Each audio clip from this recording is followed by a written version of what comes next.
Yo, good morning sa inyo mga bossing ko, no. So, ito yung mga nagko-comment sa akin kahapon, no, hanggang kagabi, no, regarding nga dito sa motor na ito, no, na si Kiwi Icon 110cc, no. So, sa mga bagong bisita pa lang dito sa channel ko, no. So, si Kiwi Icon 110cc natin is 4 years and 4 months na, no. Lalo kapag bubuhayin nila yung motor nila na Kiwi Icon 110cc, hirap na hirap daw sila. Pero try natin mga bossing kung buhayin kung one click nga lang ba siya. So, buhay na siya. So, try natin kung smooth mga bossing ko. Paano ba yan?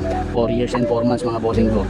Kung kailan pa namang naging 4 years and 4 months itong motor na ito, tsaka pa siya naging smooth at tsaka mas lalong lumakas yung hatak, no.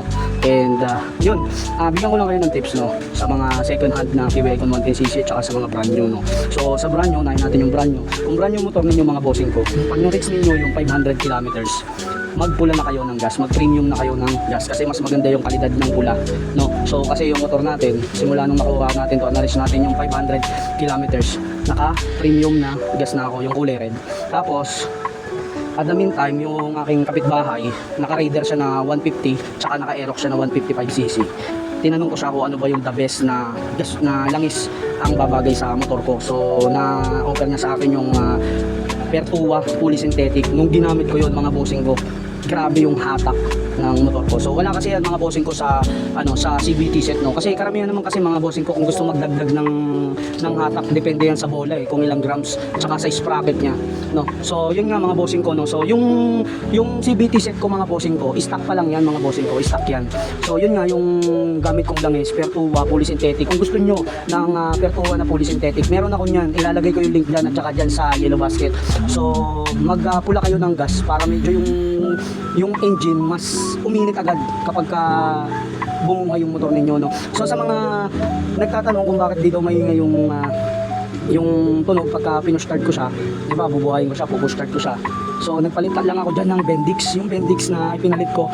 So, plug and play lang yan dyan kay Kiwi Icon. Pero yun nga kasi kaya maingay kasi yung motor natin na Kiwi Icon 110cc, lalo na stock, lalo na brand new. Gawa kasi yan ng Bendix. Kasi yung Bendix na yan, yun yung nagpapaingay mga bossing ko. So kung magpapalit kayo ng Bendix, yung Bendix na yan, ito yan.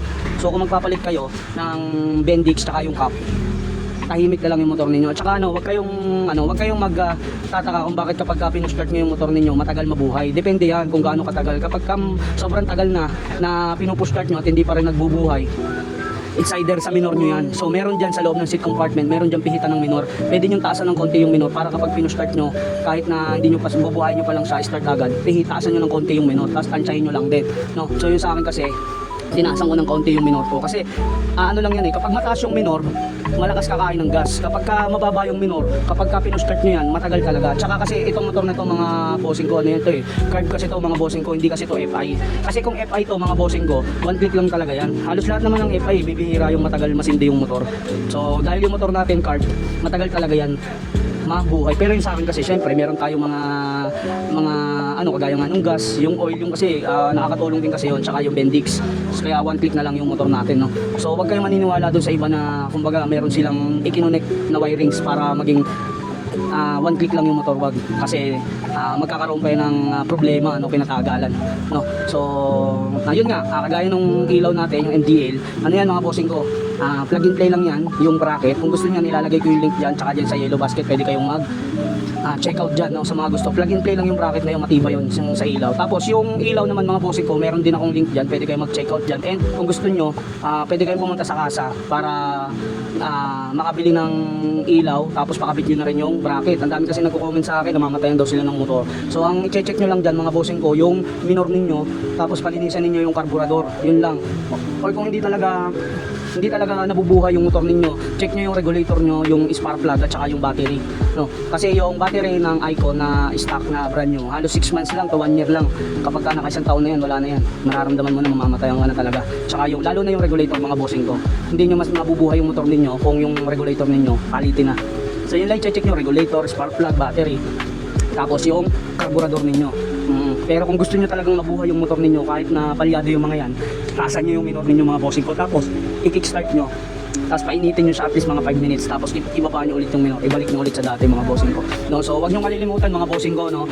Ang mga issue ni Kiwi Icon 110cc, lahat yan na experience na natin sa loob ng 4 na taon, no? So ang unang-unang nagka-problema ako sa motor ko, mga minor lang naman, kagaya ng belt, naputulan tayo ng belt yun. So ngayon may stock na tayo sa set compartment natin na belt. Next natin dyan mga bossing ko, pinaka nahirapan ako dyan yung throttle cable. Maniwala kayo sa hindi mga bossing ko, pag naputulan kayo ng throttle cable, kahit saan kayo pumuntang motor shop, wala kayong mabibili. Pero meron ako dyan, ilalagay ko yung link dyan tsaka dyan sa yellow basket mga bossing ko, para may stock tayo, no? Para may stock kayo mga bossing ko ng throttle cable. Mahirap makahanap ng throttle cable ni Kiwi Icon 110cc. Tsaka yung mga bola race, yan yung mga fuel gauge, speedometer, meron tayong available niyan. Pag-click nyo nung yellow basket mga bossing ko, lalabas yan. Kasi dito sa TikTok, hanggang 10 items lang yung pwede kong mailagay na items, no? Pero kung gusto nyo, i-check nyo yung showcase ko, makikita nyo lahat ng mga plug and play. Lahat yung plug and play na parts kay Kiwi Icon 110cc, no? Kagaya na lang nito mga bossing ko, ito. Brake lever, ayan, nakakulay black na. Tapos may adjustan pa ako. Ayan. So yan mga bossing ko, plug and play yan. Kung gusto nyo ng malupit at magandang brake lever, meron tayong available niyan sa yellow basket and sa showcase ko mga bossing ko. Check nyo na lang dyan ha mga bossing ko. Tapos syempre itong Motoworld, check nyo lang yan. Yan. So ayun, meron tayong cylinder block, carburetor.